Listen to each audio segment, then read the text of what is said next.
Good evening, everyone, and welcome to the USC School of Architecture lecture series. I'm very excited tonight to introduce our speakers, and I'm going to keep this brief because I know what we really all want to hear about is Terremoto from David Godshall and Jenny Jones. But a few words in case any of you are unfamiliar with this firm and with David and Jenny.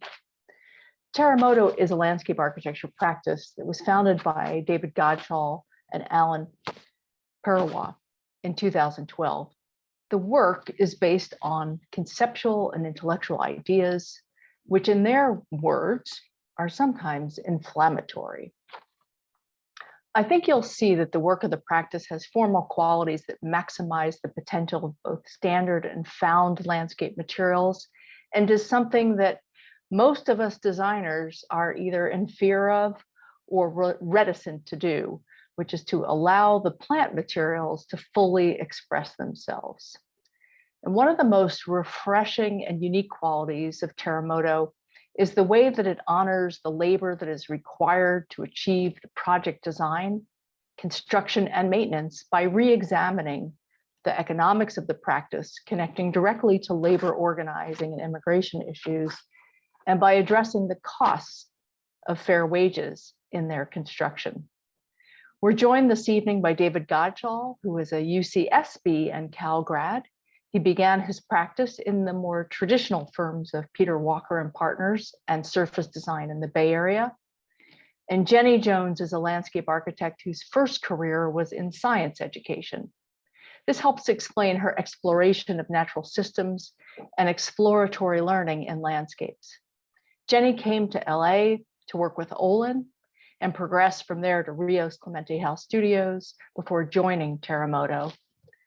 We are extremely fortunate to have Jenny and David here tonight, and we appreciate their support of our program at USC. We're very proud of our alumni who work with them, and we benefit from the invaluable assistance provided in lectures like this and the involvement of a number of Terremoto members who have been part-time faculty at USC in the MLA plus U program. So I want to remind everybody here tonight to please add your questions in the Q&A. And I'm now going to turn this over to David and Jenny. Thank you so much for coming. Hi. Hi, everyone. Hi, everybody. Thank you for coming. Let's see. We're going to give you that full screen, that quality full screen mode. I'm David Godshall. I am a partner at Terremoto. I'm Jenny. I'm also a partner at Terremoto. Excited to be here. So you'll notice that we have 130 slides and 45 minutes. So we're just going to go fast. And Jenny and I are going to kind of pass it back and forth. And then we're, of course, super excited to speak with you at the end of it. But we've got a lot of ground to cover, so we're going to go. I like lists. So this is kind of the layout of the lecture that's going to follow. Land acknowledgement. We are a team. The origin story, the early years, super duper fast. We'll go through that. And then rather than actually, Jenny and I kind of planned on the lecture, and then rather than talk to you and go like project by project, we realized it was best to just like blast through like themes and subtexts and through lines that kind of like seem to permeate a lot of our work. We're going to touch on what TestPlot is, and now the fact that TestPlot is much bigger than Terremoto, and that is in large part because of USC growing it, and Gentoy. Land and labor, which is our kind of our labor initiative, and then to end it up with our midlife crisis, which is radical gardens of love and interconnectedness. And so we'll kind of like lay that out at you. Can you guys all hear us okay? Yeah, all is good. Keep going. Okay, Thanks, great. Esther. I will do this quickly, but this is very important. Land acknowledgement. Terremoto landscape, it recognizes and acknowledges the Tongva, Kizh, Tataviam, Chumash, Ahachiman, and Serrano peoples as the original inhabitants of the lands on which we now live and work in Southern California. We honor the ancestral stewards of these landscapes and recognize that the plants, wildlife, and living systems would not be what they are today if not for the thousands of years of interaction care, and highly skilled cultivation carried out by the native peoples. We acknowledge that we are able to live and work here in large part because of the injustices inflicted upon the tribes by the state. We recognize our responsibility to reconcile these injustices through contributing towards the collective healing and reparations for these tribes. We pay our respects to their elders, past, present, and emerging, and we recognize that these tribal communities are still here today, fighting to reclaim their rights to the land. We are committed to lifting up their land care practices, which are based in reciprocity as opposed to sustainability, and strengthen both our communities through our collective work in landscape architecture. I won't read the sentences below, but we are presently firing on multiple fronts, figuring out different ways that we can improve upon past wrongs, and it's a constant conversation within our office. I'm going to jump into the We Are a Team. And so this is kind of like a happy team photo. We started the office about 8 years ago. I'm going to kind of try to condense the origin story so we can get to present day as quickly as possible. But early days, when it was basically just Alan and I, and then it incrementally grew, we did a few things like structurally. I think it's important to hear how our office is structured differently and how that perhaps engenders like practice that is also different. From the start, we insisted on an hourly model for pay. We noticed that somewhat an arguably predatory mechanism within like architecture and landscape architecture was the salary model. And so what we did kind of immediately is shift towards paying people competitive hourly wages, but then if they work overtime, they are compensated for that work. And that also kind of required Alan and I, and now Jenny and Story, to be better and more thoughtful managers. We generally do 40-hour work weeks. We kind of reject the notion that good design requires that you do nothing else but be a designer. We believe in like living whole and having like well-balanced lives. We are as best as we can, we are an extremely soft hierarchy. Like everyone has a seat at the table, new employees, more experienced employees.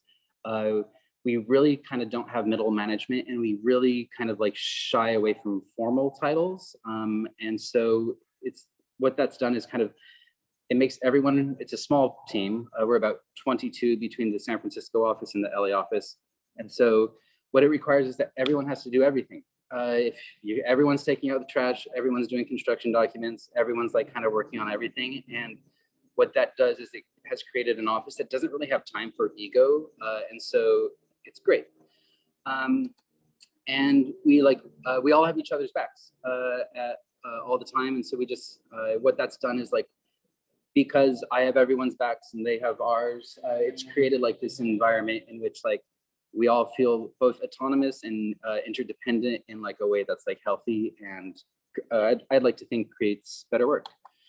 And here's just some fun photos, and we do the typical thing is we go on field trips and look at stuff together and try to make sense of the world and take those observations and apply that to built work. Okay, I'll blast through the origin story. That's me with the flower in my hair, and that's Alan on the right. We started the office about 8 years ago, as I said, and I don't want to stay on this slide, so I'm just going to go to the next slide. We started the practice because we wanted to create projects that were expressions of ideas and concepts. That was kind of like our loose idea, though the office has evolved quite dramatically in many ways, in ways we could have never envisioned when we started. But it was an interesting thing that at school, largely speaking, residential landscape architecture or garden making wasn't really a thing that was like deeply discussed. I think there's pedagogical overtures that kind of made it the case. I'm not mad at anyone, it just is what it is. But early days, we realized that we could build our own portfolio like really quickly and make a million mistakes and like just figure out how to be partners in business and also start to create a practice. And so some of the early themes were kind of embracing process. That was like a thing that we figured out early on. It was always odd to us that that garden making, the process of garden making is so like deeply beautiful and interesting to us. And the fact that that wasn't widely shared like through mainstream landscape architectural discourse was always a curiosity to us. So we've always been very explicit about process, and that'll tie into what Jenny speaks on later, which is our landscape and labor. We've always also eschewed antagonistic relationships with builders. It was a thing that we noticed that landscape architects would sometimes have like almost adversarial roles to contractors. And we, from day one, and this continues to the present day, like believe in making friends with the builder and then becoming allies with the builder, because the built work only like really gets better. And so we started with no portfolio. I had moved to Los Angeles. Alan was staying in the Bay Area. We were going up and down and working like madmen, but we stayed alive, and we did a ton of like, this is a project that we did early days. And sorry, this is the before. This is not the after. But this is like it's an Eichler house. It was in Orange County, California. And, you know, a referral from like an uncle to an architect to a friend. And so, yeah, we just like got scrappy and we enjoyed these small projects. And it was like a really great time. And a lot, like, to be honest, a lot of the projects that we did in those early days are not on our website. It was a matter of building work, learning, and just like going from there. I think I'm doing good on time. You're doing really good. Oh, I I'm set a going little too timer. fast. I need to slow down. All right. Well, then I'll drift on this one a little bit. I'm going to speak for a few more minutes, and then Jenny's going to take over for a bit. So, as we were like sitting here trying to, Jenny and I were planning the last few days how we structure this lecture.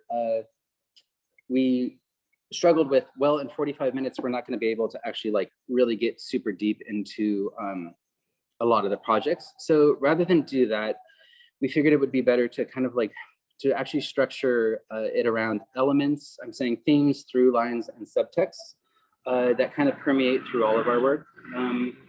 You'll recognize in our work, if you've studied it or looked at it, you don't have to study it, that a lack of a singular, particular legible style is kind of a common theme.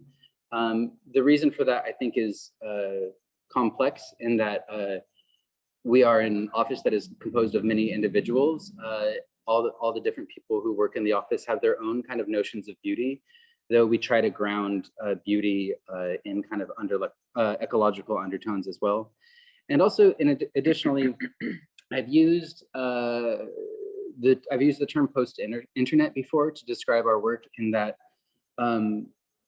when I was just entering into the field on my own, I kept hearing the term like kind of post-war idiom, and in that, like, the largest event that had happened up to a certain time was like World War II, and then beyond that, that kind of created a post-war idiom that related to garden making. I would argue that in my life, our life, Jenny's life, all of our lives, that the biggest cultural zeitgeist or massive change would be the creation of the internet. And in the creation of the internet, I would kind of argue, and I won't get into the deep cultural tributaries, but that information and styles and a lot of like things are kind of omnipresent at all times.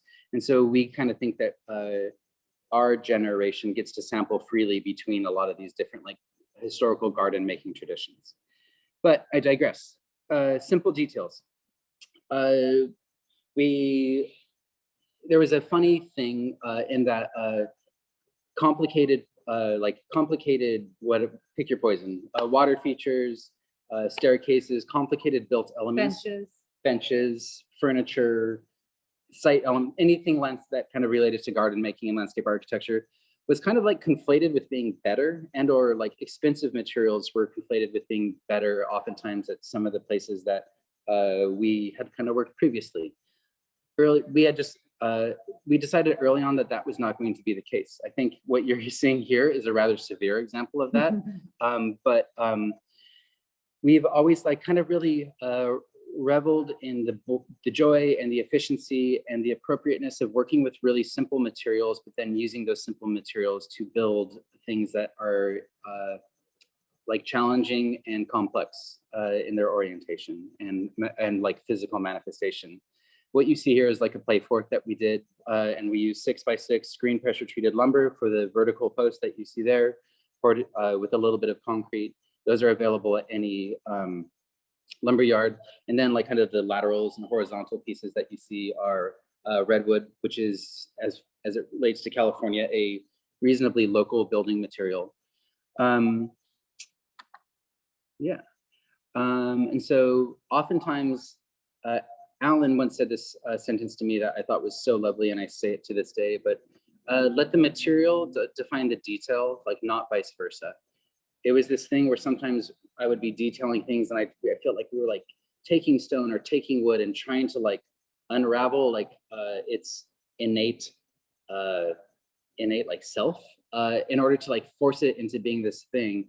And we're much more interested in kind of like letting materials be themselves and express themselves in age as well. It's also a question of sustainability. I mean, we all should be environmentalists, and yet we design these features, mostly hardscape features, that are very wasteful with all of the offcuts and just super fussy details. And it's not just the firms that we saw it in. It was the overall culture of landscape, kind of the time we went through school, and what you saw on the internet, and what was being glorified was very flashy, photogenic designs that you had never seen before, but that were quite wasteful.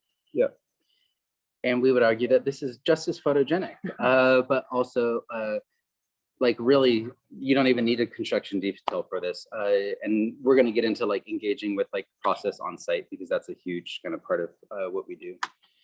But yeah, I mean, we needed to kind of make edging that delineated the planted areas from really the pictures being taken from what is essentially a parking lot. We like to think it's a really nice parking lot, but a parking lot. And so just half bearing boulders that we sourced from like a local stone yard just seemed to make much more sense to us and have their own beauty. I would also argue that in using local materials, the projects kind of become inherently regional, and that felt like something that had kind of been lost. Oftentimes there was like lip service, I feel like, towards projects being regional in nature, like in our greater profession, but like sometimes when push came to shove, they weren't. And so it's almost a cheat to, if you force yourself to use materials from within 200 miles or whatever, then inherently your projects are going to embody like the place that they come from. And that's important. So yeah, simple details. We're also okay with illegibility and things feeling unfinished, which is perhaps the case on the image that you see on the left. That's a project where the objects and the boulders need to be able to move and kind of drift in the site, because the site is always kind of changing form. Whereas we're a little bit more exact with the image on the right, but again, these are all very simple, straightforward materials. This is a project that we worked on in the Bay Area, kind of in our early days, where all this lumber was sourced from somebody who was basically milled lumber that was coming down near the site. And we always let materials kind of age, and almost like no chemicals, no varnishes, no veneers is a common theme. So these are pathways that kind of drifted through the forest. We're good with decay.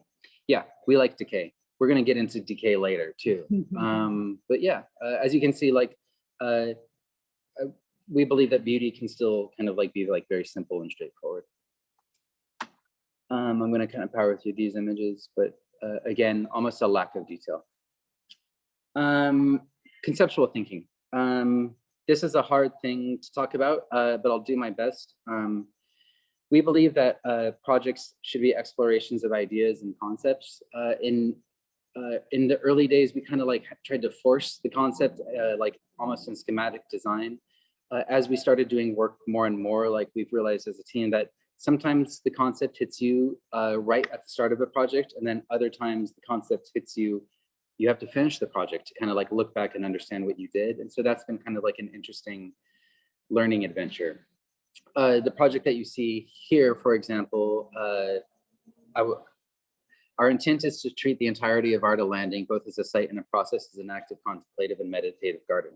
So in this project, for example, we needed to create objects that could move, and there was like this meditation and movement to it. So that was kind of the idea. And in this project, we kind of knew up front what it is that we wanted to do. This is a project that we're working on in the Bay Area. But not we're, I should credit the Bay Area office. Story and Kyunch and Hannah and Sarah.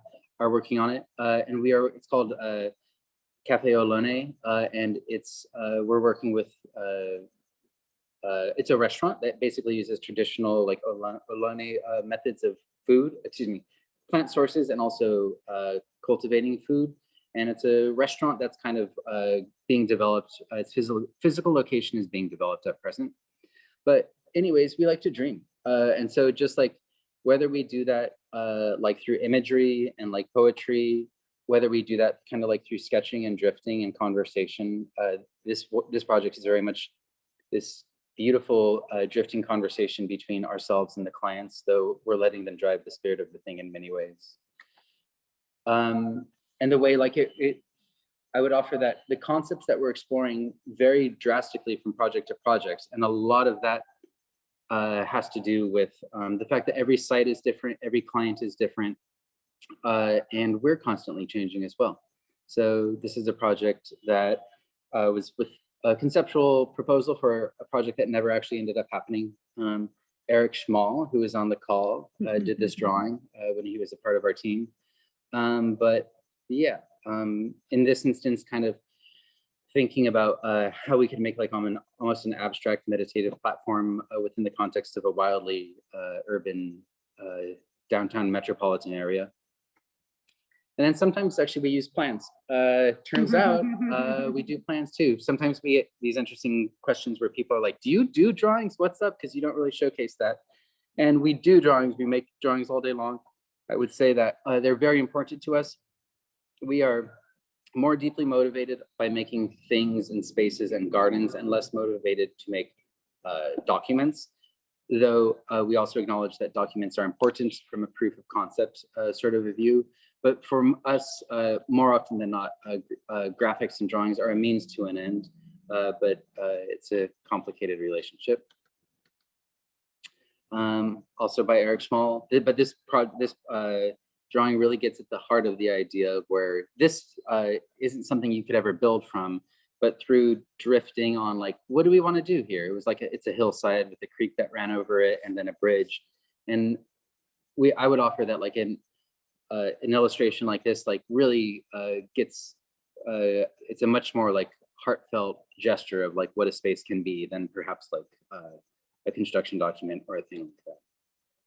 If there's a bee. Yeah.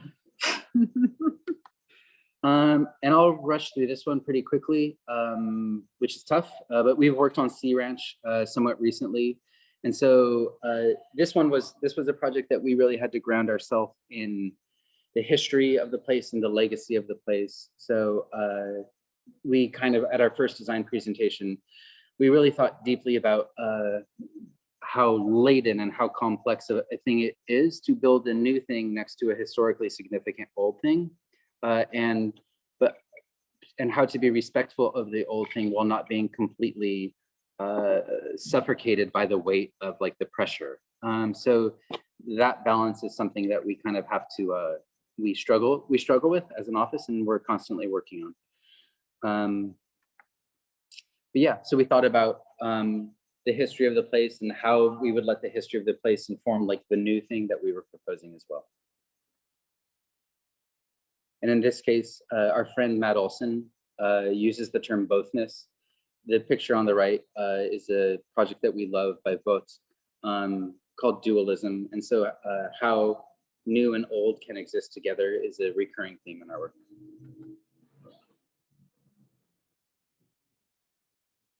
And you? I'll go, yeah. So David spoke on this a little earlier, and we'll talk more about it later at the land and labor section, but just to touch really quickly, processes for sure. a big theme in all of our work. We love being on site. We love working with contractors. We love working with the builders, the people installing the stone. We love getting dirt under our nails. We like to work slowly. We like to listen. We also like to work fast, slow and fast. Yeah. Depends on what's going on. We like to listen to the site and to the people on site. We do like to close, and these slides don't necessarily speak to it, but I have this narrative. I'm just going to read. Go for it. We focus on closing material and energy loops. Oh, you know what? I'm mixing up my things, David. So David spoke to this earlier about drawings, construction drawings. People, ask, where are your drawings? Where are your drawings? We do drawings, we do construction sets, but our drawings are not sacred. We love to come to the site with like a messy sketch and have a dialogue with the contractor back and forth. We think that the design ends up being better because there's so much embedded knowledge that they have. We have some, but there's so much more knowledge out there. We don't pretend to like know it all and have the answer through our design skill of putting pen to paper. And we also believe that like, there's no way like this picture that we're looking at, which is platform park that we did in Culver City. There's no construction document for a thing like this.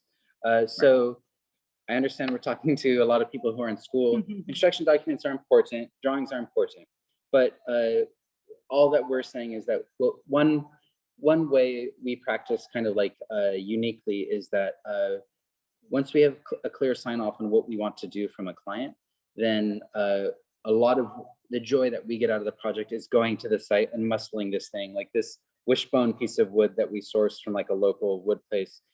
We didn't like draw that and tell them exactly where to put it. We're present on the site and we're talking to these guys as it goes in, and then we're shifting it in place.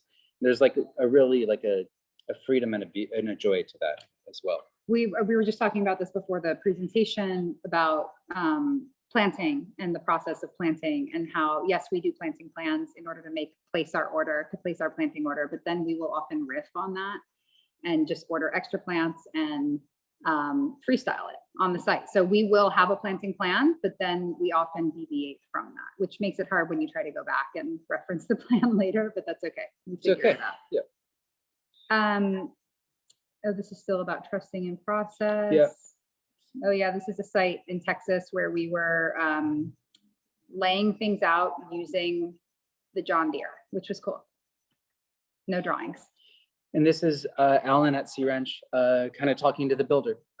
We were trying to figure out how we were going to deal with the invasive needle grass that basically permeates through the site. It's a remnant of like agricultural use that has then kind of like, it's an invasive species. And so these are conversations and it's inevitably iterative. And this is just us being present through the site. Sometimes we bring our children to dangerous construction sites, but don't tell anyone about that. But yeah, we just like all of this process is very beautiful to us, and we get great pleasure out of it. This is Jenny, Rachel, and Catherine speaking with a future client about how we're going to handle the garden. And in this instance, he doesn't want to pay for a survey, which is an interesting thing. And he's like, he has kind of done the garden himself, and he's like, I've never done a drawing. Not to say that I should be explicit. We're not anti-drawing, but again, we believe that drawings are like a means to an end. Yeah, we'll just power through these. And just talking with contractors. This is Rachel talking to Samantha. Feeling the rock. Yeah, feeling the rock, understanding the materials, the relationship, the bags on the ground that you see there are gravel samples. The rock that Rachel is leaning on is a boulder that was exhumed from the site. And so understanding the relationship between like the native geology and the thing that we're going to be bringing in, and making sure that that's like a relationship that's like considered and defined. You see a lot of these process photos on our website. People who are new to Terremoto often ask if we're a design build. We're not, but we behave that way. And we partner very closely with all of our contractors. And we like to pretend that we're a design build. Sure. Be on site a lot. Hannah looking for fossils. In Ojai. I would also offer to site investigation and site analysis. There's also a spiritual dimension. I won't get into, but like trying to really deeply understand what this place has been before us, and that also informs like our decision making as to what it can be and what it wants to be in the future. Kind of doing our best to listen to the land and not use land as a canvas, but rather work with it. Planting, I'll go through planting, and then I'm going to make Jenny talk for a long time about test clock. We are not we love native plants. We are not also puritanical about it. I would say on any given day, our planting plans range between 40% to 100% native. I would imagine I'm speaking to people, to a horticulturally, I guess it's architects too, but anyways, a horticulturally sophisticated audience, but native plants need very few external inputs, and they evolved here and they co-evolved with the local fauna. So they are natural reservoirs for habitat. Though we love the residential project, and we will continue to do residential projects like forever, even though we're kind of dancing out a little bit into more public facing work at times. We do believe that residential gardens can act as habitat reservoirs, and there's like a much bigger like kind of revolution there that we'll get into at the end of the presentation. But I guess a constant theme is that we don't really do deeply manicured or structured gardens. The new perennial movement is of great interest to us, but what I would politely offer that it lacks is actually ecological undertones.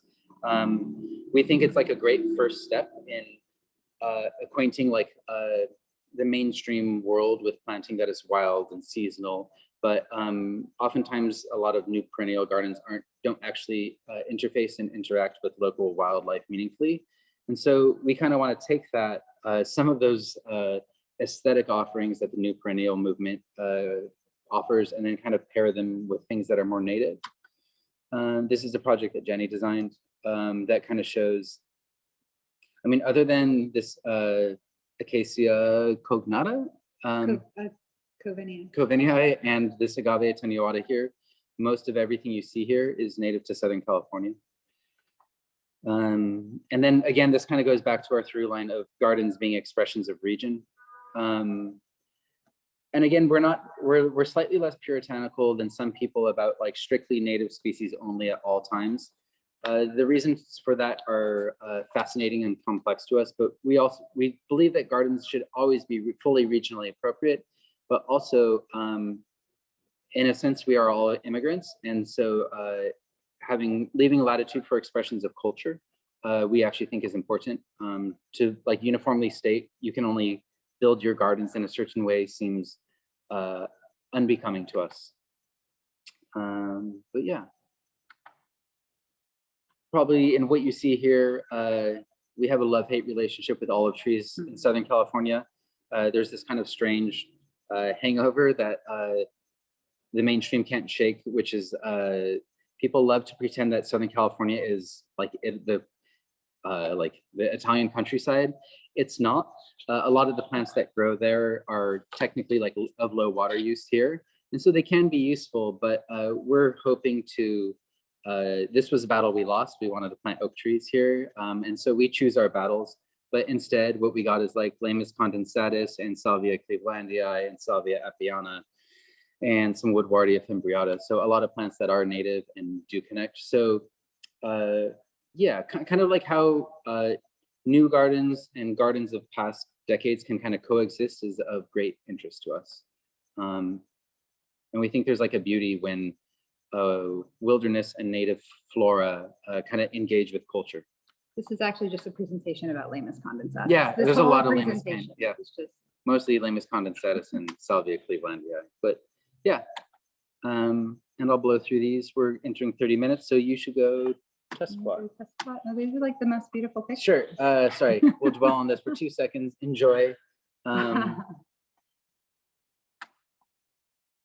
This is a project Catherine worked on, and I would say it's probably about 80% native. And I think the native planting community sometimes gets a bad rep because people are like, oh, those plants look scruffy this time of year. But I think it's on us as garden designers and on ourselves as like a design community to start like advocating for plants that don't necessarily fall into the trappings of like conventional beauty as have been perpetuated for the last like 50 years. And I think proving that native plants are like just better and more beautiful is kind of like a challenge that we internalize as an office.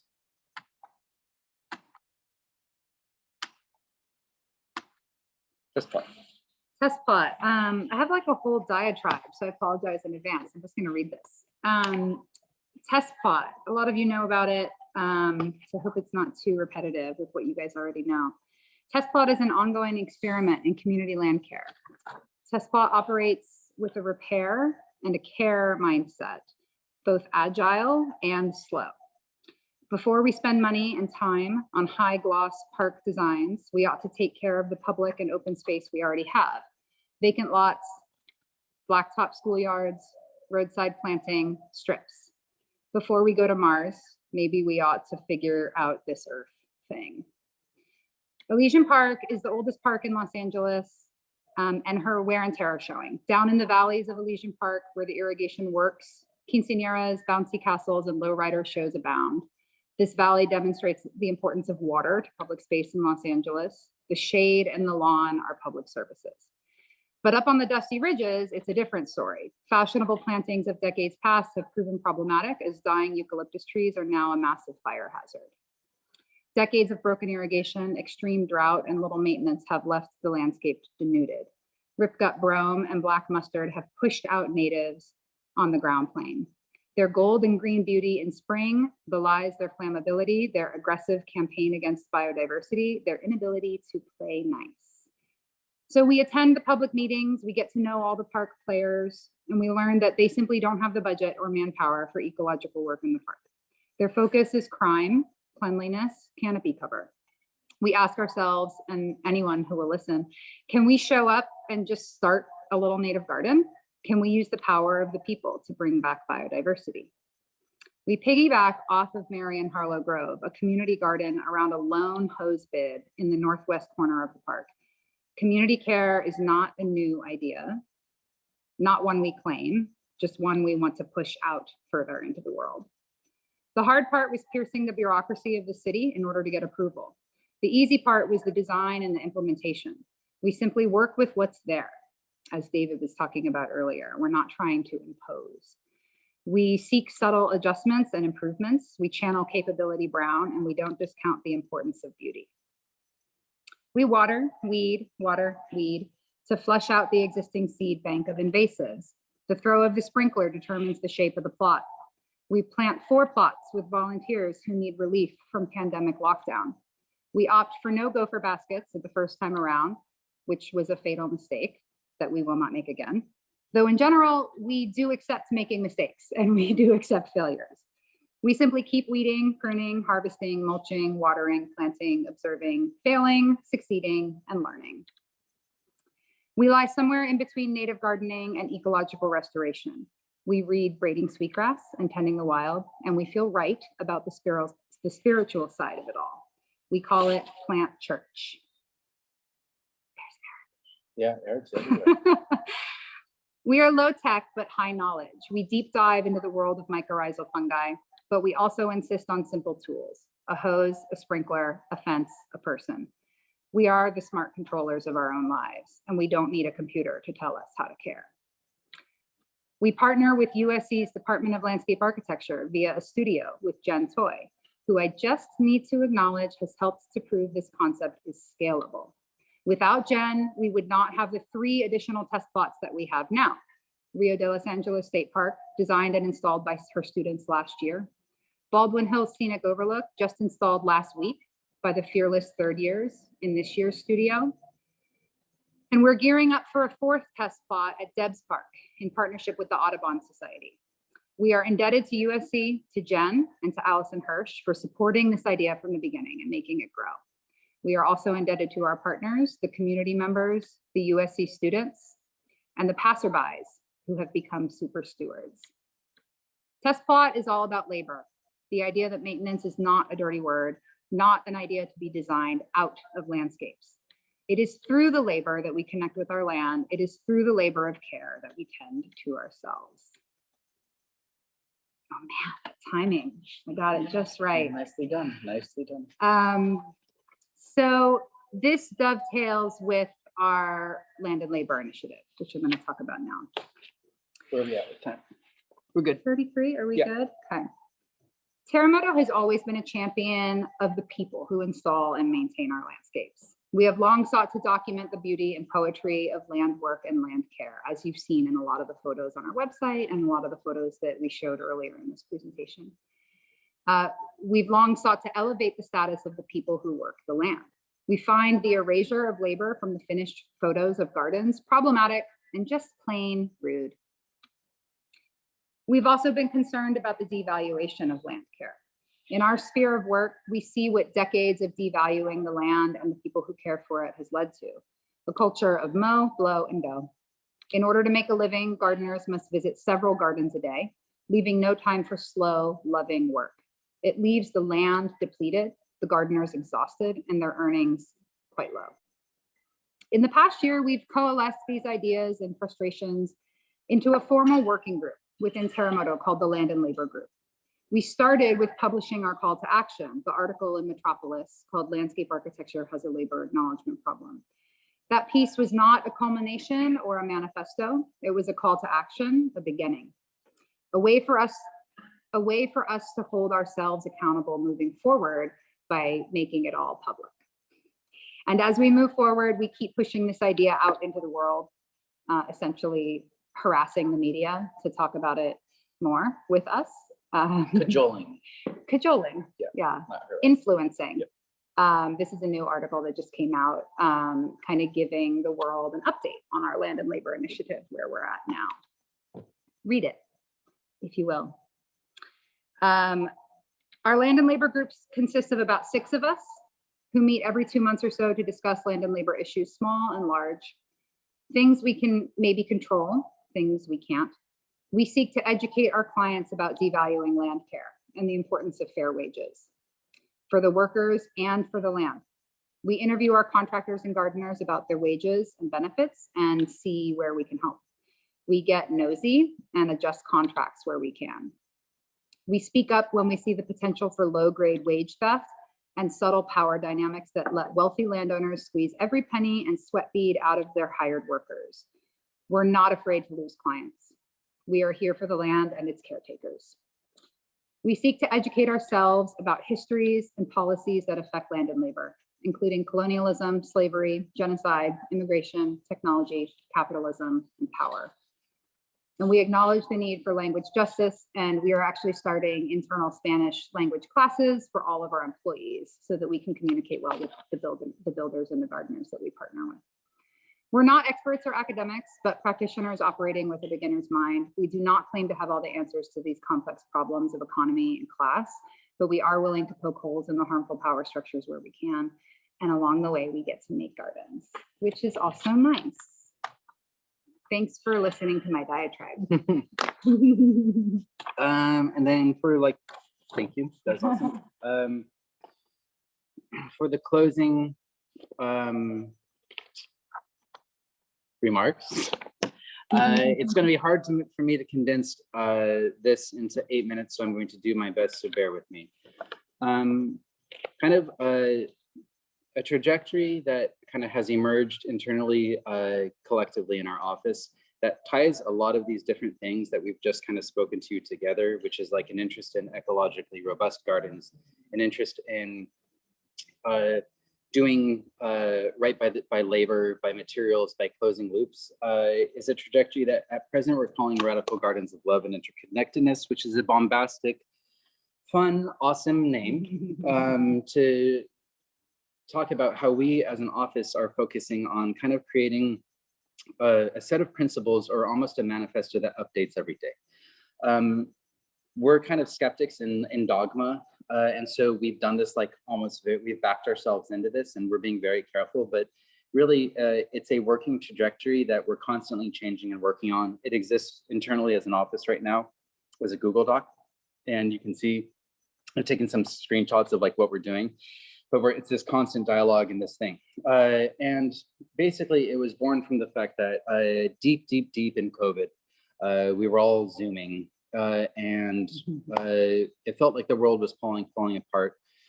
George Floyd was murdered, civil rights, civil protests were like emerging all over our country. And we were having these hearts to hearts as an office. And when we were just like talking about how can we design gardens in all of this? How can we be landscape architects in all of this madness? What can we do? And so what follows is kind of this, it's a trajectory. What we're doing is we're radically rethinking how we've been taught to practice, both whether in academia and at previous places of work, and also how we as an office have been practicing the last 8 years. And we're like shaking that to its core and deeply interrogating and analyzing all the ways we go about building gardens and trying to figure out where our blind spots are and where we are doing harm, whether intentionally or unintentionally, like onto like the earth or planet or neighborhood or community. And so we're calling it a pro-utopian trajectory. Pro-utopian means getting better every day. And the idea is to make omnipositive gardens that are anti-fragile, intellectually complex, fair and just in their creation, and generous and kind in their ongoing ecological existences. So we believe that residential gardens, we need actually a whole other like set of principles for public space, and that's like forthcoming. But we believe that residential gardens can be truly kind, generous, giving, and fair in their relationship to materials, labor, like ecology and community.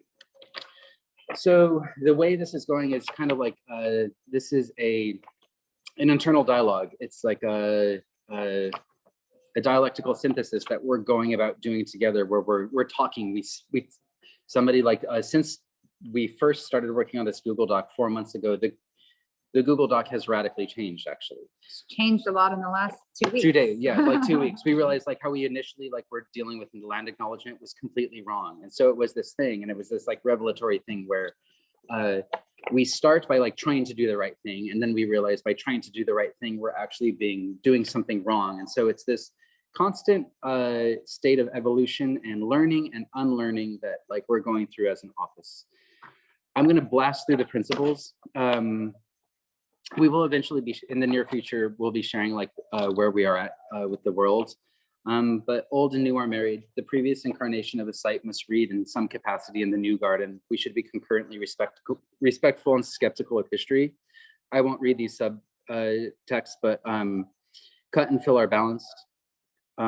Existing, and I should also say that there's no hierarchy to the numerical order. They're kind of like thrown out randomly.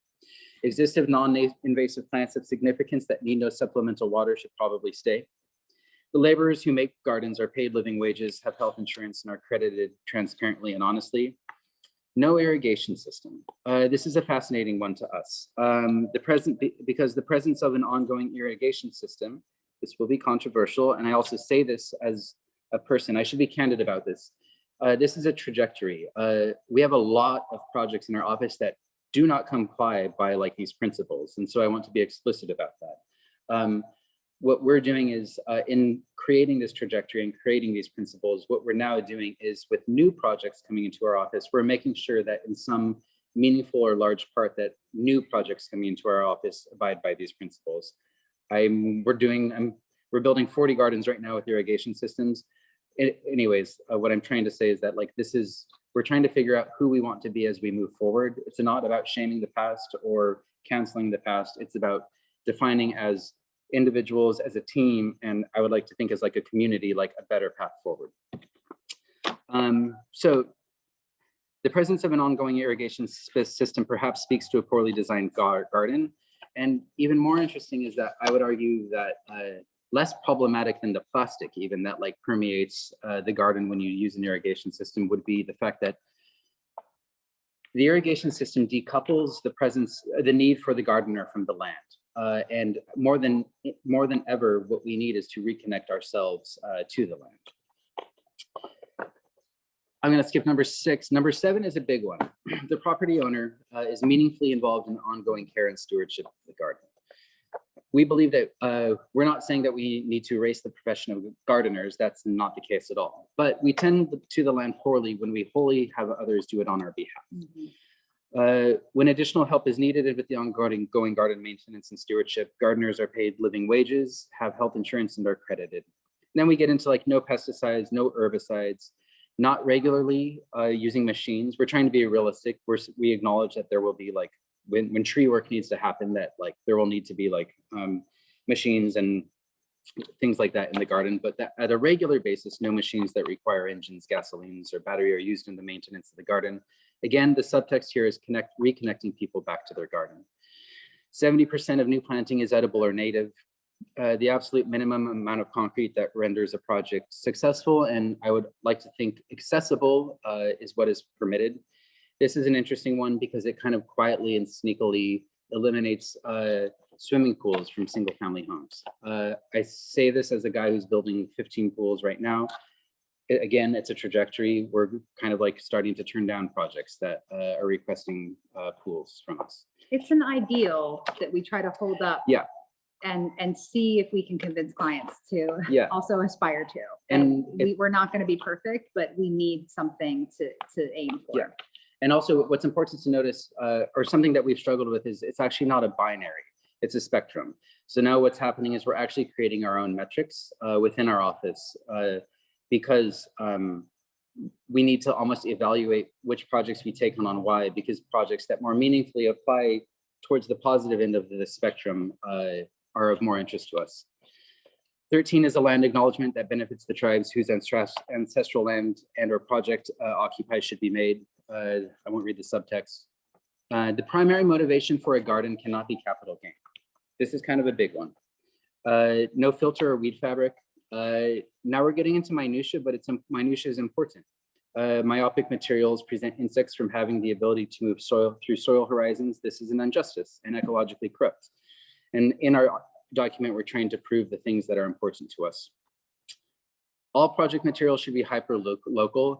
Climate change is here. So really, it's on us. We don't believe that like institutional organizations and or our city are actually like going to be able to advocate for radical change as quickly as it needs to happen. Change needs to happen from culture, and garden making is culture making. So if we start to make gardens that are closed loop and that are of the materials from like within 100 miles of the site, then I think that there's like incredible energy and potential there. Or reused from within. Yeah. Right. Exactly. And so we've been tinkering with these principles. Where are we on time? I think you're great. Okay, we're almost done. We got like 3 more minutes. Esther or Cynthia, we're almost there. Oh yeah, you're good. So cool, we'll be 3 minutes late. So what follows are a few, 2 or 3 gardens where we've most meaningfully doubled down on these principles, combining old and new, reusing materials, being respectful of labor. None of the gardens that you're seeing 100% qualify by all of the principles. We're working towards like that perfect garden and that perfect trajectory of like omni-positivity and omni-consideration. This is a project in Mount Washington that really meaningfully complies. Eric was one of the main designers on this project. What's crazy, and it said this in the thing, but what a time to be alive, and what a time to be making gardens, and what a time for us as designers to contribute to like a new collective like renaissance in the way we've been going about things historically speaking. These gardens undeniably challenge traditional notions of beauty, but we think that they're very beautiful and experimental and challenging, and the fact that they simultaneously are re-amalgamations of past, present, and future, like kind of make them kind of these grounded, like really incredible places. Again, we're not taking the homeowner in this case laid this stonework.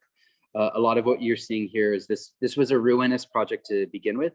If we had approached the city and like gone about like structural, to let them know we wanted to fortify this hillside through getting it properly structurally engineered, the carbon footprint on the caissons that the city would have required would have never been meaningfully recaptured in like the centuries, like long development of this garden from like a carbon perspective.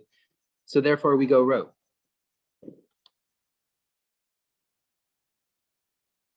And what we did in this case is that this falling zoo rock wall, we superimposed or floated a ladder on top of it, and the thing can continue to fall apart.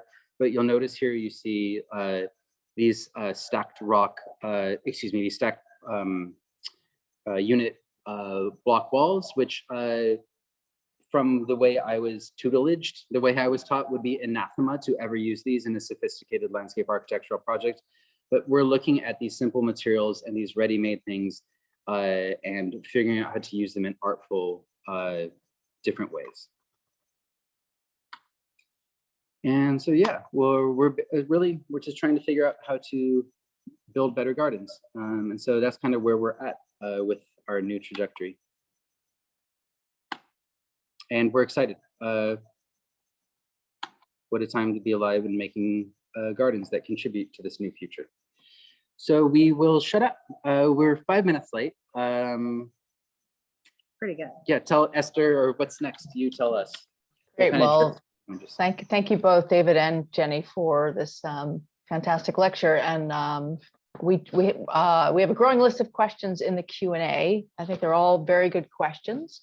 But I want to kick this off with, you've talked a little bit about kind of the academy and practice, the difference between being in and out of it. And it's fantastic the way that you are fluidly moving between them. But my question is maybe a semantic question about the garden. And I'm really looking forward to seeing your principles and more about your ambitions to work in the public realm.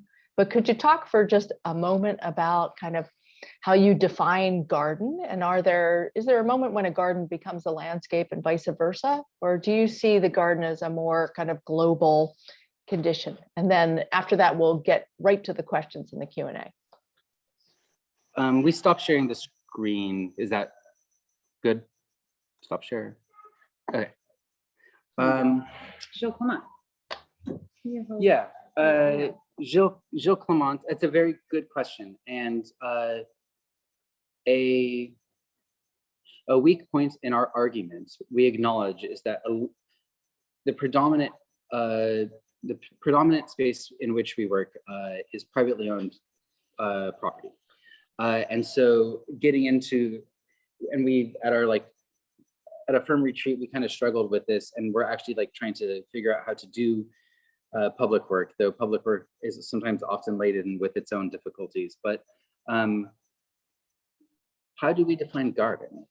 The world is a garden. Yeah, the world is a garden. There you go. I guess that's the Gilles Clement. Yeah, the idea that, yeah, I don't know. I mean, a garden is something that you tend, and we should be tending the world. It's something you cultivate and you take care of. And not to like belabor the test plot thing, but that's a big part of our ethos. So to us, the boundaries are not so clear. And in our like ideal venture into public work, we would ideally keep that ethos and not see public work as that much different from the private gardens that we've worked on. We want them all to be gardens that are lovingly tended to. And it also begs the question, like, who is our client? Because oftentimes we'll do projects in wealthier communities that are privately owned. And though we have a client who is paying us, oftentimes the thing that we do is kind of think on that our actual client is not the person that's paying us. The person that this project is actually for migratory monarch butterflies, or the oak trees. Or the oak tree. And we recently did a project where our client was the oak trees. I won't even get into that. That's a longer story. So almost like psychologically, like I don't think it's not a justification, but like trying to like ask all these questions, and that's a fair question, Esther. But yeah, that's kind of, does that kind of answer your question? Or we'll figure it out in a couple of years, and then we'll get back to you. Yes. All right, so we'll come back to that question in some time. So all right, so let's get into the questions coming from the audience here. The first question And there's a lot of very complimentary comments in the chat, so thanks for that. Here's the first question, I think, is about process in the field, or in just between design and the field. And the person is asking, could you share an example or two of how your design process is different with the builder and how that impacts the outcome? But I would expand on that a little bit about how the design process is different in your office. You talked about drawings being a meaning to an end. But when you don't have a full set of drawings and you've brought a builder onto the project and you've got a client there, with a schedule and a budget, how does this all work? You? I don't know, napkin sketches? I don't know. Trust is a lot of it. We as of recently, we have a bit of a reputation. That's a new thing. That wasn't the case necessarily before. We can get away with a little bit more these days because of that, where we can point to projects and kind of like say that's how it's going to be. But I guess what I would offer is the antidote to the lack of like a really deeply defined construction site is simply our time and presence on site. So a planting plan that kind of gets at the gist of what we don't want to do can really be perfected by like moving and shifting the things around on site. I would actually offer that planting is most terribly designed in AutoCAD behind a computer. Really, like, it's a means to an end. You need to know your plant quantities. You need to know how the species interrelate with each other. But really, at the end of the day, there are going to be deep, deep nuances on the site that at the residential scale, and even when we've worked at like semi-public, public-facing projects like Platform Park, for example, we did a planting plan, but every single one of those plants ultimately was laid out by our hands. And so we are able to kind of like circumnavigate like really, really intense drawing sets through simply being on site. And actually, I feel like that's healthier than like slaving over the construction document. And it's a time saver too. Yeah, it is. It's more efficient for everybody. It saves money and time for everybody. I mean, like on Oak Pass, the beautiful walkway that Diego designed, he drew it in CAD. And he drew kind of a vision for what he wanted in CAD. But then we said to the builder, what stone should we use? We didn't have a stone in mind. And the builder brought stone to the site, gave us a couple options. Diego and I went and picked the stone we wanted. And then the builder pointed out, well, your design is a little weird because of the dimension of this stone. Here are some things you might want to change. And so we changed it. So it's that like constant back and forth in every aspect of what we do, the hardscape, the planting, the master planning. I mean, it's constantly evolving. And not coming at it where like, we're the designer, we know how to do this. And it's more like, we have the idea, we talk to the builder, we work it out with both the foreman and then the guys who are actually doing the build. Yeah. I think relying on that like inherent knowledge, which historically I feel like the landscape architecture has kind of like cast aside, like allows us to get away with running it a little fast and loose, but then ultimately create like really beautiful work because we're engaging with their knowledge. Sounds good. All right, I'm going to try, because we have more questions coming in and not too much time, but I'm going to try to combine two of these questions. One is about the idea of scruffiness, about how you prove the value of that or sell that to your clients. And the other one is about the unpredictability of nature. So I think these are two good questions about changing the aesthetic to something that is not perfect and manicured like traditional gardens. And then the other one is like, you talked about failure, but like, what's your limit at this point in your practice about how far you're willing to take risks and go with things that you can't predict because we're working with living things?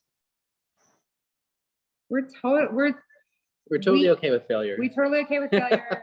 Sometimes we have to cover costs, but and we will talk very openly and honestly with our clients about that, about how, be prepared for, especially with natives, which can be fussy in the garden. You think a manzanita is going to work and then it just doesn't. We try to talk very upfront with our clients about there will be some failures, and that's okay because a garden is not a one-time finished product. It's a process. So even when we are done, there still is ongoing care and communication and design. I mean, Amzio, you've been working on for 5 years. I'm going there next week. Yeah, and it's So we now, from now, we're trying to build in more into our contracts up front, that idea of the ongoing work, the idea that we will come back in 6 months to a year for infill planting, and that is normal and okay, and it doesn't mean it's not a sign of failure. Yeah, gardens are inherently iterative, and our best projects were, to Jenny's point, we're trying to get ahead of that. And even when we first engage with the client, we're like, the day with the garden is finished, it's just getting started. So long-term stewardship, both from us, the client, the maintenance people, working together as a team is kind of how our best gardens are realized. And picking clients. If we see red Sure. flags in the Yeah. kind of interview process about perfectionism, we run the other direction. And at this point, also, I would say to the scruffiness question, hi, Brandon, how you doing? It's almost like a moot point. I feel like there's increasingly very few people come to us and want like a manicured garden. And if we do, They want the wild. yeah, Most people these days. yeah. And I think, That's why they come back. If they want the manicure, they don't come to us. yeah. And we're optimistic that we live at this great moment of cultural upheaval. And part of what we're hoping to do, like within the garden making space of that, is advocate for new aesthetics. Superb. There's a couple questions here about labor, which I think are interesting. So one of the questions sort of turns process around. I mean, in your lecture tonight, you've talked about, and you always do a lot of justice to the people who are involved in the design. And the question is, what would happen if you completely inverted the process and had the people installing the garden, the actual laborers doing the design work? Like what, I think part of that question is, what role would you play? And then there's a sub question to that about, there's all kinds of questions about, what do you know about unionization of garden laborers? And also like, how do you determine what fair wages are? And since you're not the design build folks, how do you exert pressure to have fair labor? But let's start with this first one of, what do you think would happen if you turned the design process inside out?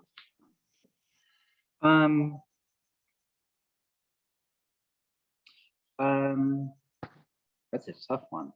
I would have to say that at presently, a lot of the people who are installing our gardens are not necessarily motivated by like horticulture or design. And there's great injustices like embedded like in that, like as to that case. But I think the way we navigate the dichotomy between the installer and the designer is like with an utmost genuine respect for what their contribution, and I think that there's a respect for like our contribution as well, that we're part of a team. I guess like if the person who is installing the garden was actually making the design decision, well, that's fascinating. I think it would we would actually have to totally rethink like school and how school works and functions, and you would have to be design build. Eric Schmall, who I know is on this call, took this is kind of an anecdote, but he did a Japanese garden making building seminar. And an interesting takeaway when he came back to our office and spoke about it was that in that tradition, the designer is the installer, and that they think it's actually like wild and completely crazy that like in our more Western garden making traditions that the person who designs the garden doesn't build it. Yeah. We would love to like tear the system down, but we're like caught in it and we're doing our best to like wrestle with it and jostle it. It's contracts and law. I mean, you would have Sure. to change. I mean, construction documents are contract documents. And especially when you get into public work, that the nature of the contract would need to be dramatically different. And where does liability lie? I mean, you get into questions that Sure. are huge. And it's a tough question, which is why we're stammering to answer it. And it's a good question, but I also might offer, it might be a better model. Yeah. What you're describing. We're like open to that, to the fallacies and the shortcomings of the designer and the installer being separated. Yeah. We acknowledge that, and that's interesting to think about. I mean, I think that's part of what we are seeking as we try to move more into public work, is how can the kind of like design build mentality make its way into public work, where traditionally liability and contracts rule the day. Is there space for more of like a craftsman approach? But that only answered like the first part of your question. Sorry, Esther, what were the other ones? Yeah, so I'm seeing other questions about that have to do with fair wages and labor rights and things. It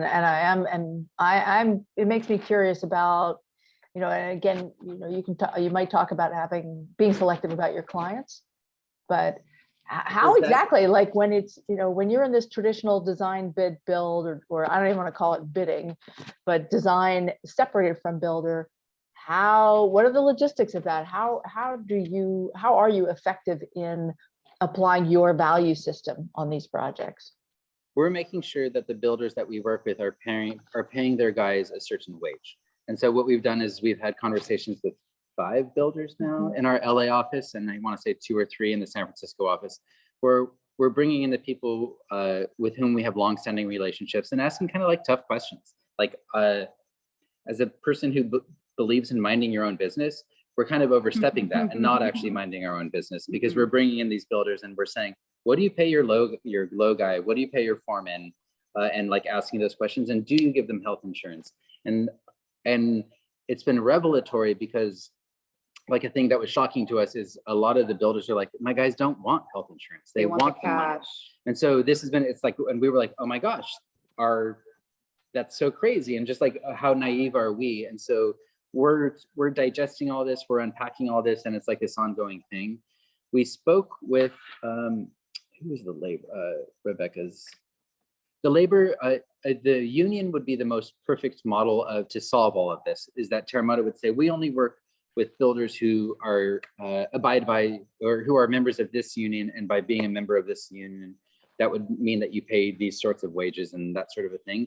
No perfect union exists in Southern California right now, and there are a few unions, and it's fractious, and they actually are, in our understanding, they don't necessarily get along, these different unions. We're hoping that because labor is hot in the media right now, or that the labor shortage is real, and actually, in a weird way, the present labor shortage is actually doing a service to the laborers, which is great, in that a lot of the news that we've gotten from our builders is good, in that we're like, how much do you pay your guys? And they're like, I have to pay them well, Right. otherwise they get headhunted by other people. Yeah. So actually, in this fascinating way, the labor shortage that's currently happening in California is doing great things for the laborer, and we're stoked about that. That's fantastic. But our land and labor group we're only like 6 months old. And so we do not have all the answers to the problems. We are still actively seeking out like consultations from people, from activists,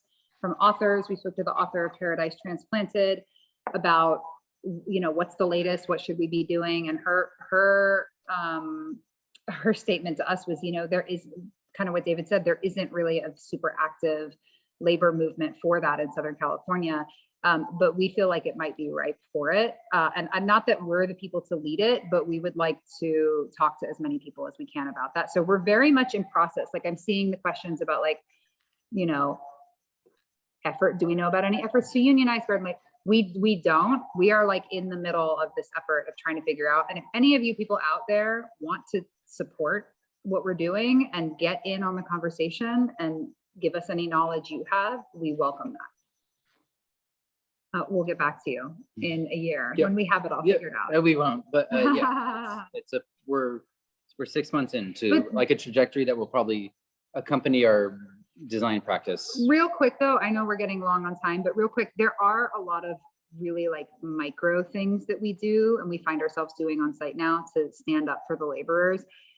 I mentioned kind of like subtle power dynamics that we now have opened our eyes to, and we see and we stand up for. So when an owner is like, oh, hey, can you just like also trim that hedge? I know you're here on site, you can do it, right? We make sure that they get a change order. We make sure that they're charging for that. We are double checking with all of our installers and gardeners that they are updating their bids appropriately as the cost of materials is dramatically changing. And so we're trying to stay on top of it and just kind of let the laborers, the installers and the gardeners know that we have their back and that we support them getting the money that they deserve. So it's a lot of like, there's macro stuff, but then there's also micro stuff that we try to just speak up on when we can. Sounds great.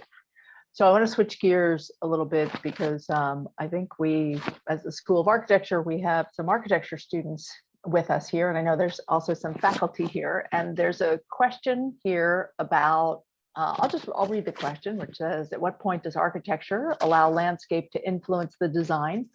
What's the middle ground between the two professions? Should there be a middle ground, or are we making a false dichotomy by separating the two fields? And one reason why I really want to pose this question is because I'm fantastically excited to pose this question to landscape architects and hear the landscape response to this.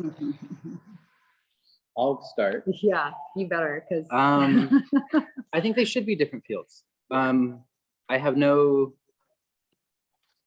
experience, not interest, maybe I would be interested, but in like designing a home. It's not my skill set. Our skill set, the skill set of our office. Historically speaking, sometimes we bump into situations where architects are a little bit more ambitious and willing to design landscapes, and sometimes we take a little bit of umbrage to that, but whatever, it's fine. Site design. Yeah. They think they can do site design. Yeah. Sometimes they can. But I feel like it's actually just about like sincere, genuine collaboration.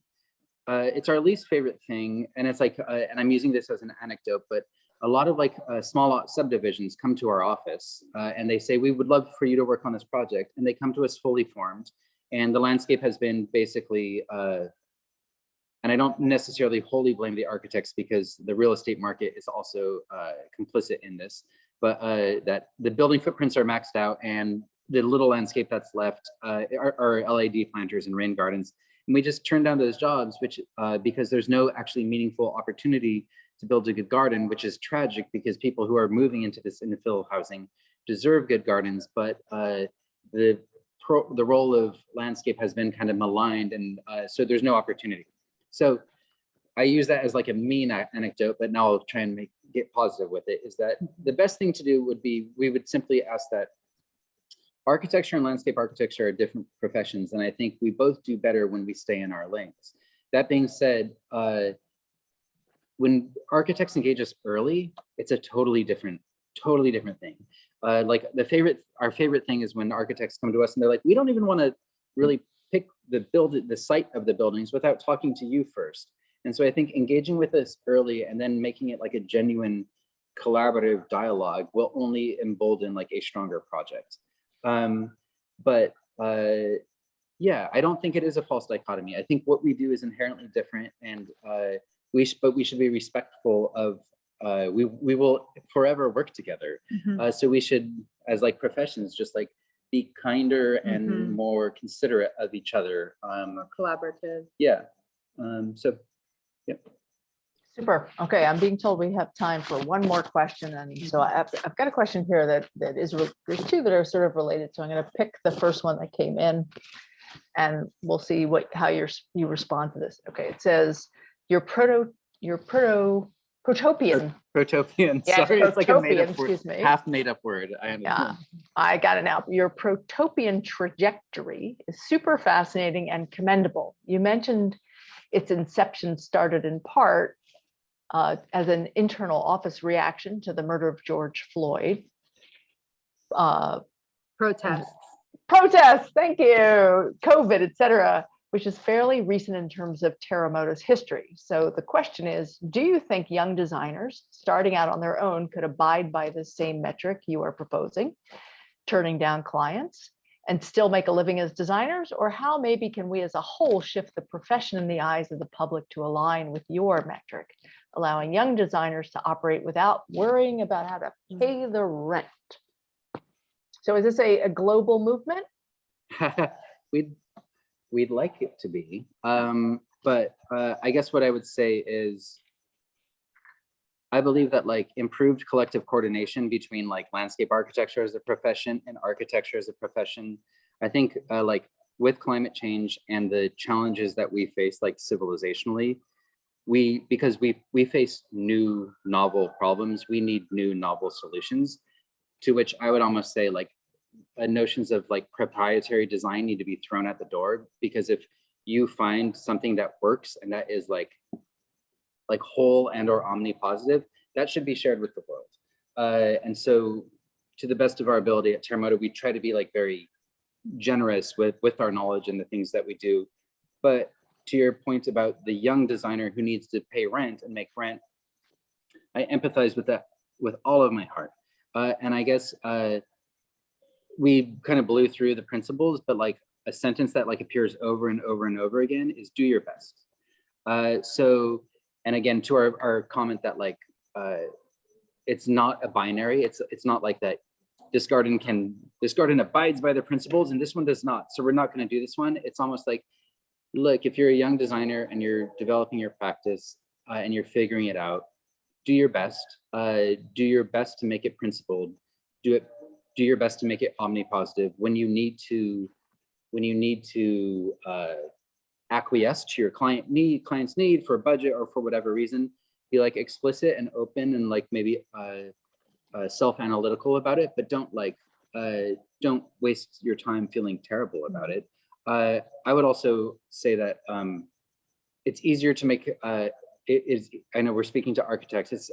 I would argue that landscape architects, or in the residential garden making arena, we have a easier opportunity to make gardens that are truly like positive, whereas architecture will inevitably inflict a small harm on the earth, even improves architectural like methods and makings.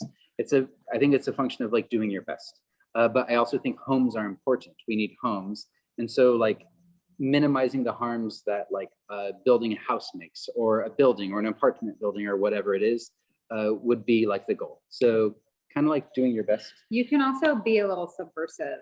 Yeah. If you have a client who is not all about native plants, you can sneak some 5-gallon oak trees in there. They're not going to notice. And in 50 years, the critters will be thanking you. So there's like little acts of subversion that you can work in that the client doesn't need to know about. That's maybe not the best advice. But no, I guess it works at a landscape perspective. Yeah.